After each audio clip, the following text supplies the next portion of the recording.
பார்க்க போகிறேன் அப்படின்னு சொன்னப்போவே என்னோட ஃப்ரெண்டு ஒரு சீனியர் அண்ணா வந்து கேட்டாங்க, நோ ஸ்பாய்லர் ரிவ்யூ அப்படின்னு சொல்லிட்டு. ஆக்சுவலாக ரிவ்யூ நான் பண்ண போகிறதில்ல, ஏன்னா ரிவ்யூ வந்து ஃபில்ம் அப்ரிசியேஷன் படித்தவங்க தான் பண்ணணும்.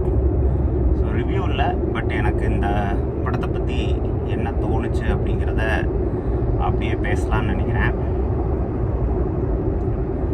முதல்ல இந்த படம் எனக்கு ஓவராலாக எப்படி இருந்துச்சுன்னா, ஒரு பிலோ ஆவரேஜ் அந்த மாதிரி ஒரு ஃபீலிங் தான் கொடுத்துச்சு. ரொம்ப போட்டு சோதிக்கலை.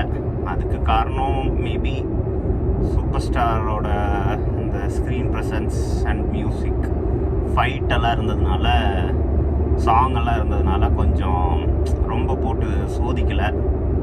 பட் மற்றபடி பார்த்தா ஒரு படமாக எப்படி இருந்துச்சுன்னா எனக்கு ரொம்பலாம் பிடிக்கலை. எனக்கு ஏறக்குறைய ஒரு லியோ பார்த்தப்போ என்ன ஒரு ஃபீலிங் இருந்துச்சோ அதே தான் கிடச்சிது. லோகேஷ் கனகராஜ் படத்தை பற்றி சொல்லணுன்னா, தியேட்டரில் பார்க்கும்போது அந்த படம் நல்லா தான் இருக்கும். விவேக் ஒரு காமெடியில் சொல்லுவார், காதல்ங்கிறது ஒரு அரிப்பு மாதிரிடா, சொரிய நல்லா இருக்கும், சொரிஞ்சு முடிச்சுட்டு பார்த்தேன்னா ஒரே புண்ணாக இருக்கும் அப்படின்னு. அந்த மாதிரி தான் லோகேஷோட மூவிஸும் நான் பார்க்குறேன். ஏன்னா விக்ரமெல்லாம் வந்து படம் பார்க்கும்போது எனக்கு தெரியல, படம் நல்லா தான் இருந்துச்சு.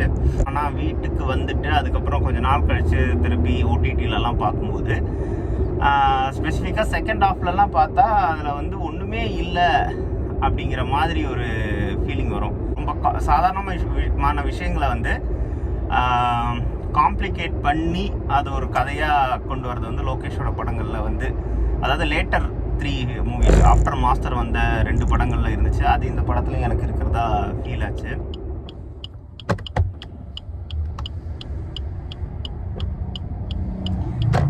மிஷ்கின் வந்து ஒரு ஐ திங்க் ஒரு 2 வருஷத்துக்கு முன்னாடி ஒரு புக் ஷாப்பில் போயிட்டு ஒரு இன்டர்வியூ மாதிரி ஒன்று கொடுத்துருப்பாரு.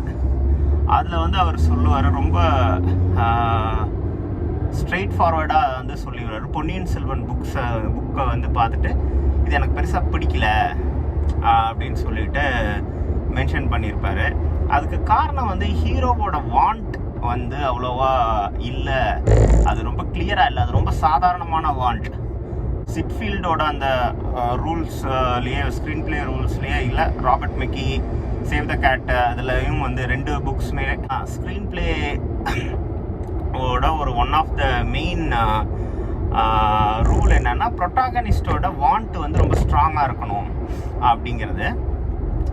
இந்த படத்தில் என்னன்னா, அந்த ஒரு வாண்ட் ஸ்ட்ராங்கானதாக இருக்கிற மாதிரி செட்டப் பண்ணியிருக்காங்க.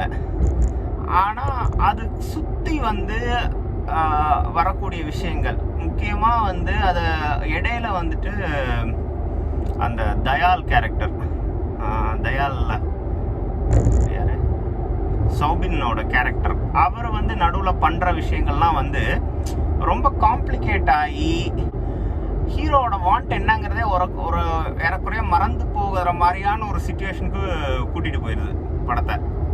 அதுதான் வந்து எனக்கு ஒரு பெரிய ப்ராப்ளமாக பட்டுச்சு படத்தில். ரெண்டாவது வந்து இந்த படம் கடைசியில் முடிஞ்சு வரும்போது ஓரளவுக்கு திருப்தியாக இருந்தது. ஆனால் படம் ஆல்மோஸ்ட் ஒரு செகண்ட் ஹாஃப் கொஞ்சம் முன்னாடி வரைக்கும் எங்கடா போகுது கதை, அது பாட்டுக்கு போயிட்டுருக்கு அப்படிங்கிற மாதிரி தான் பார்த்துட்டு இருந்தாங்க எல்லாரும். அதுக்கு காரணமாக நான் என்ன நினைக்கிறேன்னா, நான் இது ரீசெண்டாக இவர் நம்ம டைரக்டர் சுரேஷ் கிருஷ்ணா, பாட்ஷாவோட டைரக்டர் வந்து ஒரு இன்டர்வியூ கொடுத்துருந்ததை பார்த்தேன். அதில் வந்து என்னன்னா, பாட்ஷா ப்ரிவ்யூ பார்க்கும்போது அவருக்கு வந்து ஃபர்ஸ்ட் ஹாஃப் சூப்பராக இருந்திருக்கு, செகண்ட் ஹாஃப் வந்து அவருக்கு வந்து பிடிக்கல, ரஜினி சாருக்கு பிடிக்கல அப்படின்னு சுரேஷ் கிருஷ்ணா சொல்கிறாரு. சுரேஷ் கிருஷ்ணா என்ன சொல்கிறாருன்னா, நான் இது வந்து ப்ரிவ்யூ கிடையாது, ப்ரிவ்யூக்கு முன்னாடி ஒரு ஸ்க்ரீனிங். அப்போ இன்னைக்கு வந்து ப்ரிவ்யூ பண்ண போகிறாங்கன்னா ஒரு 5:30க்கு ஈவினிங் வந்து ப்ரிவ்யூ போட போகிறாங்க ப்ரெஸ்ஸுக்கு. அதுக்கு முன்னாடி ஒரு 1 o'clock மாதிரி சொல்கிறாரு. சார் என்ன ப்ராப்ளம்னு எனக்கு புரிஞ்சிருச்சு, நான் வந்து இதை சரி பண்ணுறேன்னு சொல்லிட்டு சரி பண்ணியிருக்காரு. என்ன அதில் பிரச்சனை அப்படின்னு பார்த்தீங்கன்னா, பாட்ஷாவில் இன்டர்வலில் வந்துட்டு அந்த தம்பி கேட்பார்ல, நீ யார், நீ என்ன பண்ணிட்டு இருந்த மும்பையில் அப்படிங்கிற ஒரு கேள்வி கேட்பார்ல. அது முடிஞ்ச உடனே வந்து பாட்ஷா யார் அப்படிங்கிற பாட்ஷா வந்து அந்த ஒரு குண்டை வச்ச இடத்துல போய் கண்டுபிடிக்கிறது, ஆண்டனியோட ஆளை கண்டுபிடிக்கிறது தான் வந்து சீன் வந்துடும். ஆக்சுவலாக இந்த சீன் வந்து ஆல்மோஸ்ட் டுவர்ட்ஸ் கிளைமேக்ஸ் தான் வந்திருக்கு முன்னாடி. ஸோ என்ன நடக்குதுன்னா, ஆடியன்ஸ் வந்து ரெஸ்ட்லெஸ்டாக இருக்காங்க. அதாவது பாட்ஷா யார் அப்படிங்கிறதுல தெரிஞ்சுக்கிறதுக்கே வந்து ரொம்ப டைம் எடுத்துக்கிட்டனால செகண்ட் ஹாஃபில் வந்து ஆடியன்ஸ் வந்து ரெஸ்ட்லெஸ் ஆகிருக்காங்க. அதுதான் வந்து செகண்ட் ஹாஃபில் ப்ராப்ளமாக இருந்திருக்குன்னு அவர் வந்து சுரேஷ் கிருஷ்ணா வந்து ஃபைன் பண்ணியிருக்காரு. இந்த படத்துலையும் செகண்ட் ஹாஃபில் அதே ப்ராப்ளம் தான் வந்திருக்கு. அண்ட் மோரோவர் நீங்கள் பார்த்தீங்கன்னா விக்ரம்லேயும் எனக்கு இதே ஒரு ப்ராப்ளம் இருந்துச்சு. லியோ அது கம்ப்ளீட்லி வேறு கணக்குன்னு வைங்களேன். லியோ எந்த கணக்குலையும் சேர்க்க முடியாது. சௌபினுக்கு வந்து ஒரு நல்ல கேரக்டர் கொடுத்துருக்காங்க. பின்ன என்ன, நமக்கு ரொம்ப பிடிச்ச உபேந்திராவுக்கு வந்து இன்னும் கொஞ்சம் கிளைமேக்ஸில் கொஞ்சம் பவர்ஃபுல்லாக இருந்தாலுமே கொஞ்சம் அவர் இன்னும் கொஞ்சம் வந்துருந்தா நல்லா இருந்திருக்கும்னு தோணுது. ஆல்மோஸ்ட் வந்து அவர் வந்து அந்த ஏஜென்டினா மாதிரியே வந்து யூஸ் பண்ணிட்டாரு. பேசிக்லி உபேந்திரா பிடிக்குங்கிறனால அவர் இன்னும் கொஞ்சம் நேரம் அதிகமாக வந்திருந்தா நல்லா இருக்கும். அப்புறம் வந்து இந்த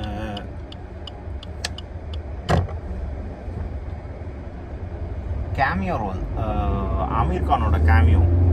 ஸோ ஆமீர் கானோட கேமியோ எல்லாருக்கும் தெரிஞ்சிருக்கும். மோஸ்ட்லி வந்து இப்போது நம்ம விக்ரம் பார்த்தனால அவர் எங்கே வருவார், படத்தில் எங்கே வருவார் எல்லாம் அப்படி வந்து நமக்கே வந்து ஒரு கெஸ் இருக்கும்.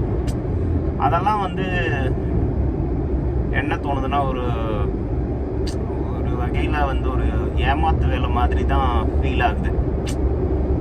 திடீர்னு ஒரு பெரிய ஆக்டரை கொண்டு வந்து காஸ்ட் பண்ணி அவங்கள வந்து அதுக்குள்ளே கொண்டு வந்து ஒரு ஹை கொடுக்க ட்ரை பண்ணுறது, அது வந்து அவ்வளோ ஒரு இன்ட்ரெஸ்டிங்காகலாம் ஃபீல் ஆகலை. ஸ்ருதிஹாசனுக்கு நல்ல ஒரு ஸ்ட்ராங்கான கேரக்டர். இந்த கேரக்டர் மீன்ஸ் நிறைய ஸ்க்ரீன் டைம் இருக்குது. ஐ மீன் இந்த படம் வர்றதுக்கு முன்னாடியே நானும் என் ஃப்ரெண்டும் இதை பற்றி டிஸ்கஸ் பண்ணும்போது ரொம்ப யோசிச்ச ஒரு விஷயம் என்னென்னா, இவ்வளோ கேரக்டர்ஸை போட்டு இவங்க எல்லாருக்குமே ஆன ஸ்க்ரீன் ஸ்பேஸ் இருக்குமா அப்படின்னு சொல்லிட்டு ஒரு ப்ராப்ளமாக தான் இருக்குது இந்த படத்தில். இப்போ பார்த்தீங்கன்னா உபேந்திரா சொன்ன மாதிரி உபேந்திராவுக்கு வந்துட்டு அவ்வளோ ஸ்க்ரீன் ஸ்பேஸ் இல்லை படத்தில். கொடுத்துருந்துருக்கலாம் நல்லா ஒரு கேரக்டர், ஆனால் அது கொடுக்க முடியல. ஈவன் பார்த்தீங்கன்னா வில்லன் கேரக்டருமே பார்த்தீங்கன்னா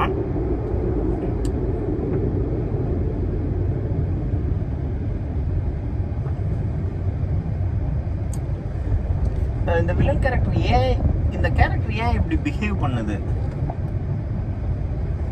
அப்படிங்கிறது வந்து ஒரு குவெஸ்டின் மார்க்காக நிறைய இடத்துல வருது. இந்த யார் வில்லன் அப்படிங்கிறதுலேயே ஒரு காம்ப்ளிகேஷன்ஸ் இருக்குது. விச் இஸ் குட், நல்லது தான். ஆனால் அது வந்து ஒரு ப்ராப்பராக வந்து அது அன்ஃபோல்ட் ஆகலை ஸ்க்ரீன் பிளேயில். நிறைய விஷயங்கள் நம்ம கெஸ்ஸிங்லேயே இருக்குது. சேம் லைக் கூலி யார் அப்படிங்கிற அந்த கொஸ்டினுக்கான ஆன்சருமே நமக்கு எப்படி ரொம்ப லேட்டாக வர்றது வந்து ரொம்ப ஒரு மாதிரி டயரிங்கான ஒரு எக்ஸ்பீரியன்ஸாக ஆயிடுதோ, அதே மாதிரி கரெக்டான வில்லன் யார் அப்படிங்கிற அந்த கொஸ்டினும் கூட வந்து ஒரு டயரிங்காக, அது வந்து டயரிங்னு சொல்கிறத விட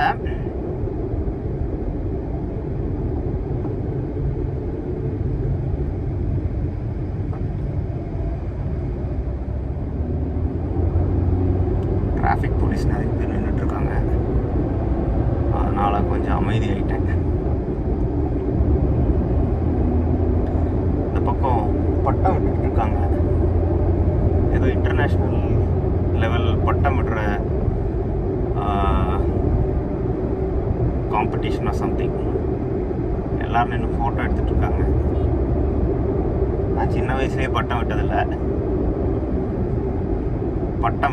பட்டாசு முக்கியமான ஒரு கேரக்டர், ஒரு விமன் கேரக்டர்.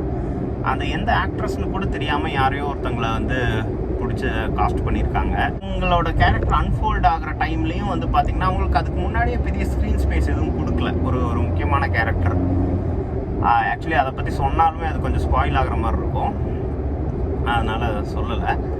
ஸோ அவங்க வந்து திடீர்னு ஒரு படத்துக்கு நடுவில், அதுவும் செகண்ட் ஹாஃபில் திடீர்னு ஒருத்தங்க அப்படியே எந்திரிச்சு வந்து அவங்க ஒரு முக்கியமான கேரக்டர், ஒரு முக்கியமான ஒரு டிரைவிங் ஃபோர்ஸ்னு சொல்லும்போது அதுவுமே வந்து அதையுமே நம்புறதுக்கு கொஞ்சம் பிரச்சனையாக இருக்குது. ஏன் அதுக்கு முன்னாடியே ஒரு கேரக்டர் ஆல்ரெடி நீங்கள் பில்ட் பண்ணியிருக்கீங்களே, அதன் மேலேயுமே போடலாமே. இது பெரிய ஒரு பிரச்சனையாக தோணுது. இது என்னன்னா இந்த அட்டென்ஷன் டெஃபிஷியன்சின்னு சொல்லுவாங்கள்ல, இந்த நிறைய டிக்டாக் ரீல்ஸ் எல்லாம் பார்த்து மக்களால் வந்து ரொம்ப ஒரு விஷயத்த பொறுமையாக வந்து கேட்கவோ பார்க்கவோ முடியறது இல்லைங்கிறாங்கல்ல. அந்த மாதிரியான ஆடியன்ஸுக்காக படம் எடுத்து அது வந்து என்ன நடக்குதுன்னா, ஒவ்வொரு 10 மினிட்ஸ் ஒவ்வொரு 5 மினிட்ஸ்க்கு வந்துட்டு ஒரு ஏதாவது ஒரு ஹை மூமெண்ட், ஒரு ட்விஸ்ட் ஆர் டர்ன் கொடுக்கணும் அப்படிங்கிற மாதிரியான ஒரு ஸ்க்ரீன் பிளேவை எழுதி வச்சுருக்காங்க. அதில் என்ன ப்ராப்ளம்னா, நமக்கு இந்த கேரக்டர் ஏன் இங்கே இப்படி பிஹேவ் பண்ணுது அப்படிங்கிறது வந்து நமக்கு புரிய மாட்டேங்குது. இல்லைன்னா இங்கே ஏன் இது நடந்துச்சு, இவர் ஏன் இந்த இடத்துக்கு வந்தார். இப்போ இது லோகேஷோட பழைய படங்கள்லையும் வந்து இந்த ப்ராப்ளம் நான் வந்து ஃபேஸ் பண்ணி பார்த்துருக்கேன். அதாவது ஒரு ட்விஸ்ட் ஆர் டர்ன் நடக்கும், ஒரு திடீர்னு ஒரு ஹை ஒன்று இருக்கும். ஆனால் அது ஏன் எதுக்கு அப்படின்னா அதுக்கு காரணம் இருக்காது. ஒரு ஹை இருந்துச்சா, ஓகே, அடுத்த 10 நிமிஷத்தில் அடுத்த ஹை வரும், அவ்வளோதான் வச்சுக்கோ அப்படிங்கிற மாதிரி வந்து மொத்தமான ஸ்க்ரீன் பிளேவுமே வந்து ட்ரீட் பண்ணியிருக்காங்க. அதுதான் வந்து பெரிய ப்ராப்ளமாக இருக்குது. ஓவராலாக வந்து பார்த்திங்கன்னா எனக்கு லியோவே பெருசாக எனக்கு பிடிக்கல. விக்ரம் தேட்டரில் பார்க்கும்போது பிடிச்சிருந்துச்சு, வெளியே வந்துட்டு அதை பற்றி திருப்பி ரீவிசிட் பண்ணும்போது எனக்கு அது பிடிக்கல. ஏறக்குறைய அந்த மாதிரியான ஒரு எக்ஸ்பீரியன்ஸ் தான் வந்து இந்த படத்துலையுமே கிடச்சிருக்கு. அப்புறம் எனக்கு ஜெயிலர்லேருந்து சில மொமெண்ட்ஸ் எடுத்த மாதிரி எனக்கு ஃபீல் ஆச்சு. அதெல்லாம் வந்து பண்ணாமையே இருந்தது